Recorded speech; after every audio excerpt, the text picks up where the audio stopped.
Hi, I'm Dr. Rudy Cashman. I've got a great guest with me here today, and Karen Staples, Pastor Karen Staples. And we've been running a few shows here on the Daniel Plan. In essence, a way of teaching to bring wellness into the community. It's going on all over the country, but the other groups even doing it in Fort Wayne. But we've got a great group going here, and I'm a wellness doctor, and Karen Staton here is a pastor who is willing to do this with her church and her community around her, and she's been doing a great job. Even on Monday nights at 7 o'clock now, you've got a phone number you can call in. Yes. And are you having it tonight? We're not having it tonight, but we have been having it in. Yeah. Yeah. So and that's been Yes. great, where people can ask questions. Ask questions. And Rick Warren, from California, who wrote the famous book, The Purposeful Life, a very famous book. He was baptizing 826 people and had them under the water, he himself, and they all came out of the water, and he looked at everybody, and he said, I didn't even want to use the words, and he said, we're unhealthy. So he started doing something about it, and he gathered them. Then he wrote a book with Dr. Mark Hyman and Dr. Amen. They wrote a very famous book called The Daniel Plan. I've read it a few times. Karen, you've read it Oh, a yes. few Oh, yes. a few Oh, times. yes. It's got a great And plan. what they've taken is faith, food, focus, fitness, and friends to promote wellness in the community. Not just weight loss or diet, to be well. And we've gone through a few shows here now. And in this one, we're going to focus on friends, which is what the whole Daniel Plan really is running on, isn't it? Yes, it is. The feeling of community. The feeling. I used to of tell community. people, you got to do this, that, now that isn't going to happen. We're much more likely to do it if we have the community. If we're in a cohort, a and there's other cohort. people that's doing it. I know personally, it's hard for me to do anything Yeah. on my own like this because it isn't always easy. And when you have someone to be accountable to, Yeah. they're able to encourage you, and you can let them. They're looking for you to let them know, and they let you know whether or not they're staying on point. You're making a commitment to them. Yes. And to go together, and let's face it has to do with love, doesn't it? Oh yes. That they and if you're standing, if the whole community you're living with may not be exercising or not eating right, and to do it just by yourself, you're isolating It's quite yourself a little bit. It's quite a pull, but when you do have a group of people that are coming together, or you and another partner that is coming together, it really makes a difference. I know we've been reading now for 5 weeks, and we partner up. We have accountability partners. We exercise together. We have the Bible study together, pray together, and we have formed some very lasting relationships, I think, from the group itself. Yeah. Yes. So, and people come to the group, and they're able to also talk about other things that is not about the Daniel Plan, like what's going on in their home and what's going on in their life at work. So it becomes kind of therapeutic, and it becomes a great group of people with whom you trust and you feel comfortable around. Yeah, that's what it's all about, really. We Yes. want to hear about their family problems, maybe even financial problems, work problems, that we can have a community and through love and spirituality and religion and Christ, Yes. that we can change things, Yes. make them well. And it says in the Bible here, two are better than one, because they have a good return for their labor. Yes. Yes. Pastor Staton says in Ecclesiastes Yes. 4:9. Yes. So we're using the Bible here to teach us. Yes, and it also says that if one falls down, the other can help them up, and that's Yeah. that's another good idea too. Which happens to all of us. You need some Yeah. help up every now and then, and it's good to have a friend close by to help you do You know, that. let's face it, my dad had a deli in New York. How do you think I used to eat? It was a lot of work. But now I'm eating, correctly 90% of the time, maybe. And I notice, Pastor, you've lost about 10 pounds of weight. I have indeed. Yeah, I have indeed. she's Just looking making, great. just making. Yeah. Thank you. Just making good food choices. Yeah. Making good food Yeah. choices, eating good vegetables, and drinking more water, and being conscious about what I eat. The other day I was at an event, and I thought, everybody was drinking sweet tea and lemonade. And boy, I do like those things, but I thought, you know what? I'll have water, thank you. Yeah. Just making that choice instead of the Sugary drinks drink. cause Yeah. 50% Yeah. of weight and bad health. It's really about the sugar. I've given a lot of talks on this sort of thing. I really know the subject. I know you and do. if you look at Time magazine recently, they have butter on the cover. But the real problem is our sugar consumption. That's where you have to pay close attention. I didn't say no sugar, but cut away. You have to keep track of it. Bread is sugar. I mean, it eventually breaks down. It's going to be sugar. That was another thing. I left my roll off too. Yeah. So those kind of little movements, moves. I noticed they're when very I helpful. quit eating white bread, although I thought I had a pretty good figure to begin with, man, oh man, that much went over my belt, and I've been running over to the tailor, getting my pants taken in for about a year now. Wow. A wonderful thing. So I must have had a little bit on, a little bit of wheat belly there, a little huh? bit of a wheat belly there. Although you can't see it, that's for sure. You know what I mean? And and really, this is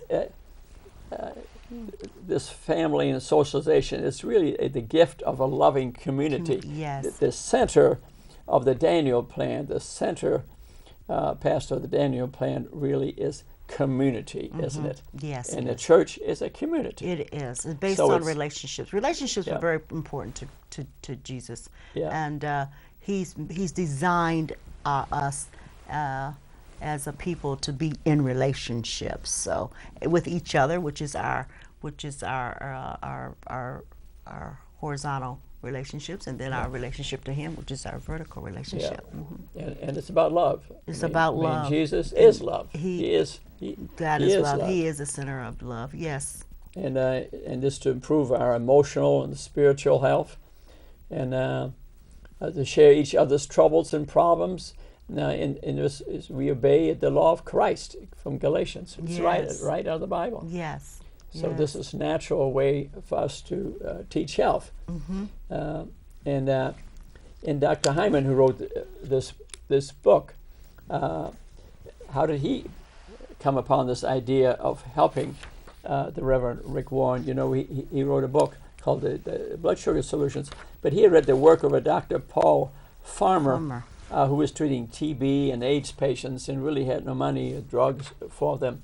But he realized, even with an infectious disease, no less an eating problem, that when he established a sense of community, he was able to beat these diseases without an antibiotic most of the time. Wow, that's interesting. Yeah. So community is actually good for our emotional well-being. Exactly. Wow. And for many illnesses. And this has been exemplified again and again. Our community has the power to change our overall health. Just listen to this. Community has the power to change our overall health more than any other doctor or clinic. Wow. Yeah. Community. I've always felt, I was a neurosurgeon Wow. 44 years, but now he's retired from that. Now I'm the medical wellness director at Lutheran Hospital. Is that, I tell you, the last 35 years, I felt that 80-90% of the patients I was looking at needed a coach, Wow. a community. They didn't need the fancy stuff I was doing. And so it got ingrained in me, and I've written many books on it. I truly believe it. I've gotten so many people well through spirituality, religion, proper eating, exercise, and so it's critical. And in this nation, and how important friends and family are. If you eat correctly, and Dr. Amen, who wrote that book with Rick Warren, even mentioned in his family, him and his daughter, who's also written a famous book, incidentally, on proper eating, they were outcasts in the family for a period of time. You know, they come to this family gathering, and of course they always wanted to eat different food than they did because they had very serious obesity problem. But after a while, they managed to mellow them down and start eating right, and they became healthy. So you have to, you know, your faith has to be strong,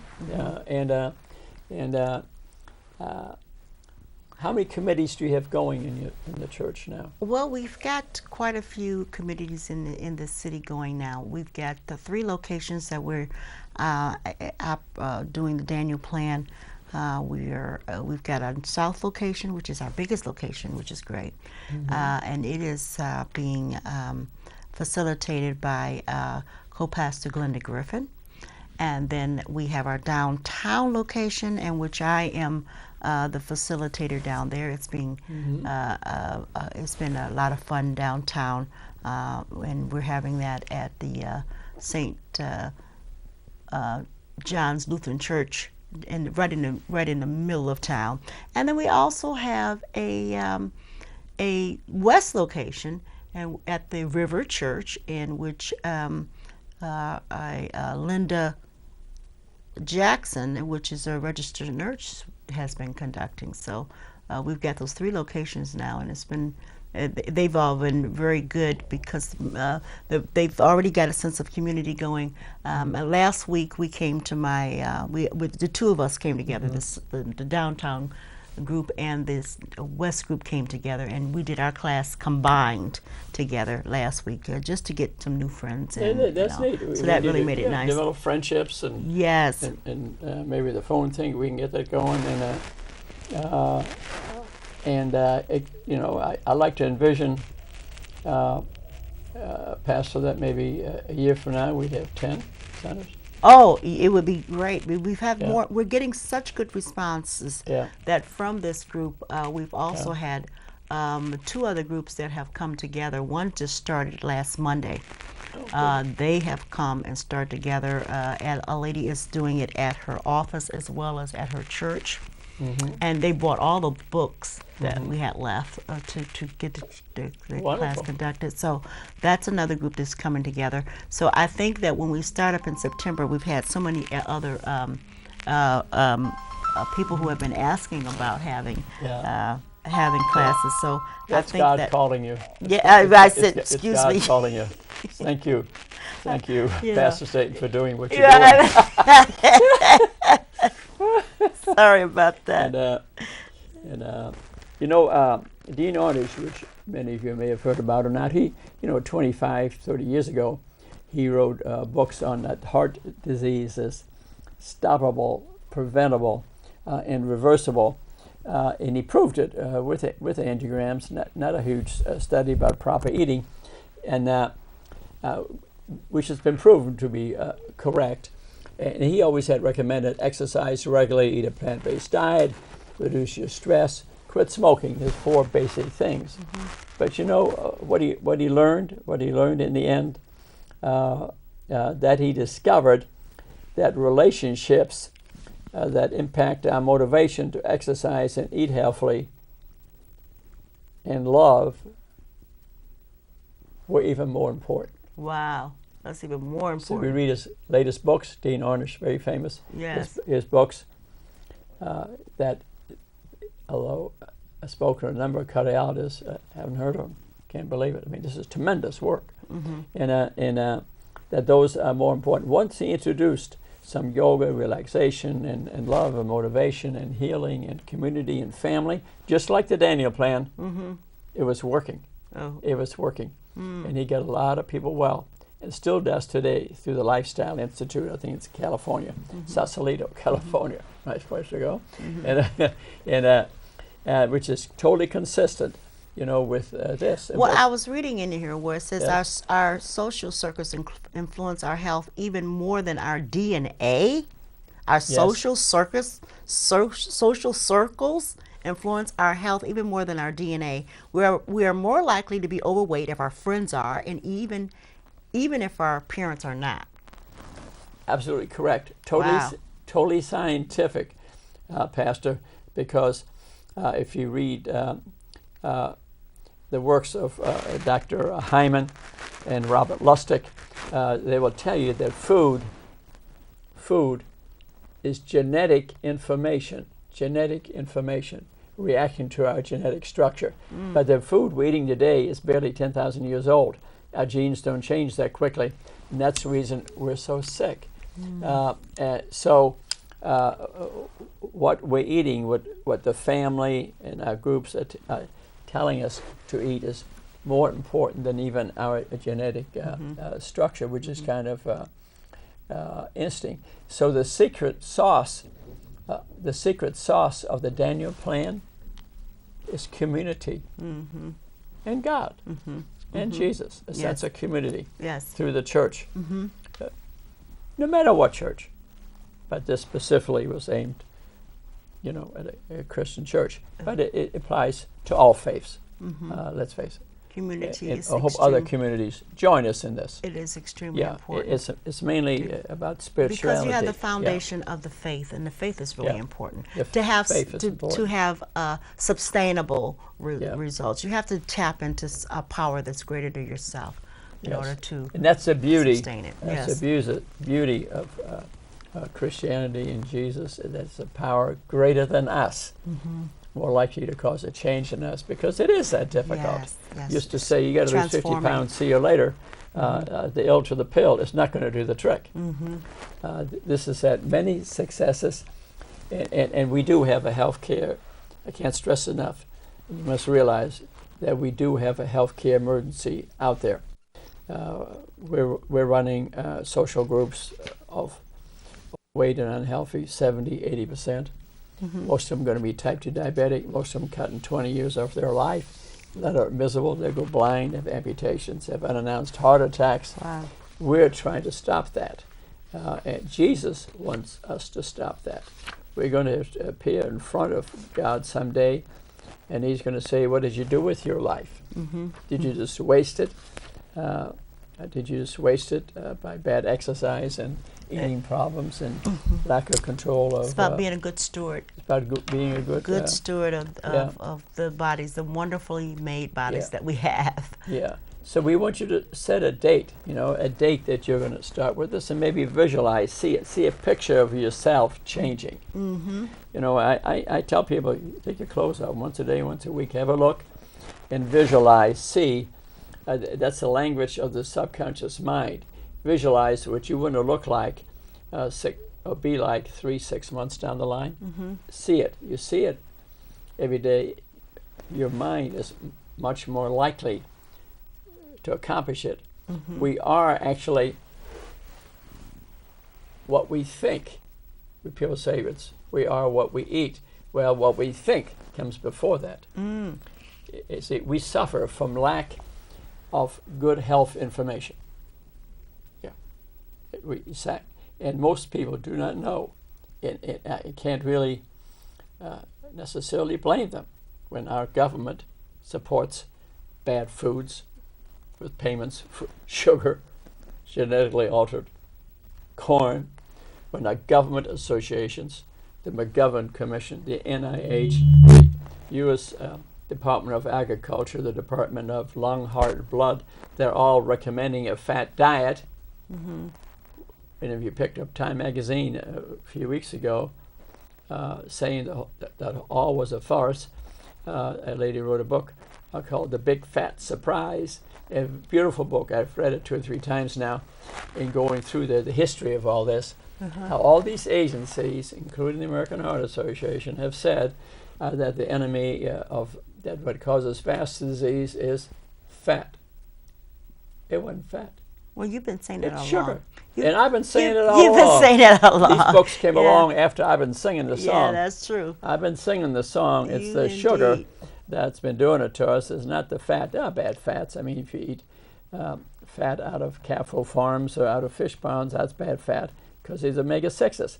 But there are a lot of good fats. But sugar is the main cause that inflames our body. Our bodies are inflamed. Our arterial structure, 300,000 miles, looking like my coat then flamed. When I see people that have a serious weight problem, I see inflammation caused by the sugar, and that causes vascular disease, cancer, autoimmune disease, and that recently Time magazine and this book came out proving what what you've been saying I've been saying all along, and my friends, Dr. Ornish and Dr. Esseltine and Dr. Furman, been saying the same thing for years. Dr. Bernard, we've been singing the same song. There was an interesting story here too at the beginning of this chapter, that in Huntington, West Virginia, a Reverend Steve Willis sort of ran across the same thing as Warren. They had been rated, the town had been rated the number one sick city in the United States. But this Reverend stood up, and like Rick Warren, did something about it. And his parishioners, the whole town responded, and he got a lot of them well. They were running a 46% obese rate, not just overweight, which probably was 90%. And I tell you, I bet you these were great Christian people. They just did not know. They just didn't Remember know. what I said? They just lack of health, my people knowledge. perish because of lack of knowledge. Because of lack of knowledge. Yes. And this is what we're passing out here today, and will in the future, big time. Well, when you know better, you do better. I think you do better when you know better. And you're more energized too when you're eating the right food. I never said diet here, did I? I never said diet. Just eat different food. Make better choices, better choices, but 80% vegetable type diet. Foods of color, including mushrooms and onions, which are not colorful, but have great vitamins, minerals, and phytochemicals in there. It's their interaction that leads to good health. And how much of disease would be actually preventable if we did eat proper food, Dr. Cashman? I tell you, most of the time you read 85, I think it's 90%. Really? I think we could save $1 trillion. I mean, all this type 2 diabetes, which everybody's type 2 diabetic, where they have high insulin levels, is that they have heart disease, fast disease, dementia. They get the amputations, they get the dialysis, increase cancer rates, increase autoimmune rates, increase irritable bowel, just also from eating colitis. better, making better food choices. Better food choices. We could save $1 trillion. Oh my goodness! And the government needs to scream. And look how many memories they can. I know, and the memories people don't realize. For your family. Talk about this tremendous amount of Alzheimer's disease. There's a certain amount of Alzheimer's disease. There's dementia. It's the sugar. The age is the combination of sugar and proteins in the blood that make deposits in the brain that cause dementia. It's not Alzheimer's disease. It's totally preventable. Well, I kind of agree a little bit. Know a little bit about that, because when I cut out of my sugar out of my diet, I stopped getting so much foggy. Clear. Yeah, I got a little clearer. You told me about this before. So when we put all this research at Alzheimer's disease, great idea. Yeah. But half the money could be spent on teaching us how to prevention. Yes. You never read about preventing it. Very rare. They always say, we got to do the research. And then recently, the International the Neuro Association in the world met, and there was a New York Times article in it. You know how much progress they had in all these years and products of their research? Essentially nothing. Nothing useful.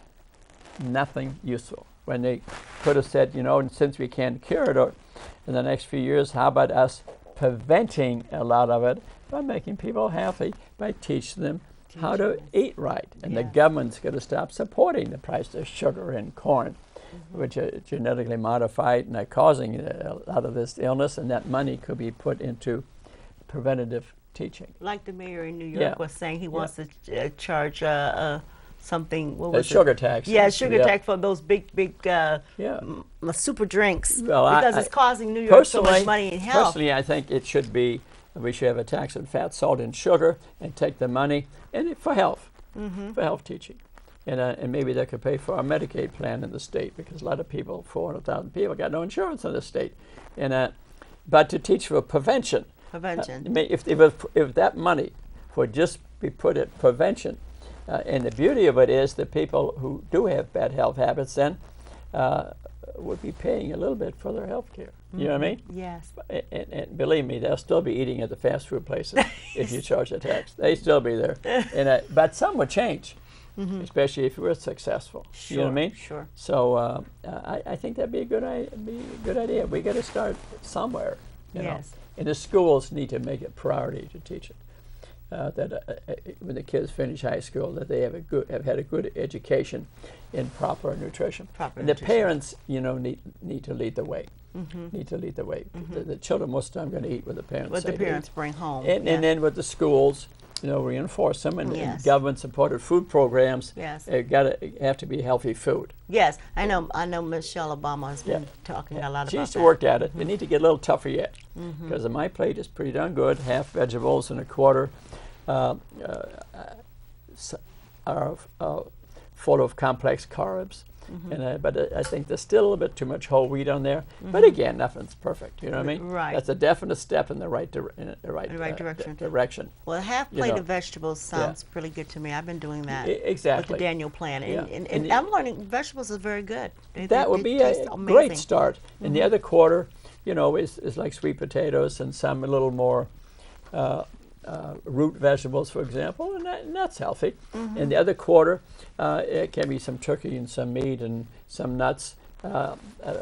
So you got to say, in general, it's pretty done good.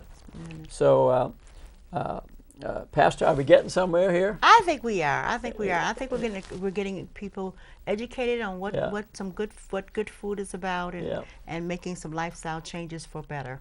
And getting some good exercise and joining and getting a community of others to join us. Exactly. It's a wellness program. It's not just about food. It's getting well in every way to help people lead better lives. And we have these great bicycle paths now. Maybe we need to get some more in some other communities. Yes. That we encourage everything along the. So it's a way of life. Yes. So live a more healthy and vibrant lifestyle. And in 10 years from now, Pastor Staten, we're going to have at least 10 of these groups, maybe more. We're going to keep it going. We're going to be starting another group at the end of September. Good. At the end of September, we're starting another group. We've got a lot of great interest in it. People really want to know how they can live healthier. We beg the community, don't we? We pray and beg the community to help us to develop champions. Yes. Well, we're looking for wellness champions. It can be a child. We don't care. If you're retired, you got nothing to do, join us, be a wellness champion. And be on these committees. And once a month, every 2 months, I'll give a talk to the champions. Yes. So they know nutrition and exercise. Be in good health. And be in good health. Be in good health. And we certainly love talking to you, and thanks so much. Good to you. As well. To working with me on this. Yes, it's been a pleasure. My pleasure. Which comes from the bottom of my heart. I know it does from yours. And yes, you're so passionate about it. And we thank God for you and I bumping into each other at Starbucks. Yes.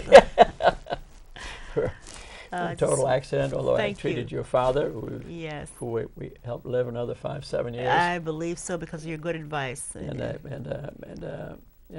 we love you all. Thank you very much for watching us. Yes.